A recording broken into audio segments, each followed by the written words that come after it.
How to delete Vinted account. If you want to delete your Vinted account, all you have to do is go ahead and then first of all make sure to launch the Vinted app, and this is the type of interface that you will see.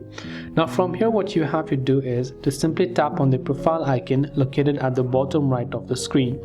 Once you tap on the profile icon from the bottom right, you can simply scroll down and go to this option that says settings. Then once you go to this option called settings, over here again you can simply go to the option called account settings from the very top. Once you go to account settings, now scroll all the way to the bottom until you see the option called delete my account. Tap on the delete my account button and tell us why you're closing your account. Just confirm all your transactions are completed and that you have no pending transactions and so on. Then go ahead and then tap on the delete account button to delete it. This way you will be able to delete your Vinted account. I hope this video helped you out. If you have got any further questions, queries or doubts, feel free to also leave them down in the comments below. As always, thank you for watching till the very end of this tutorial and see you soon in our next video.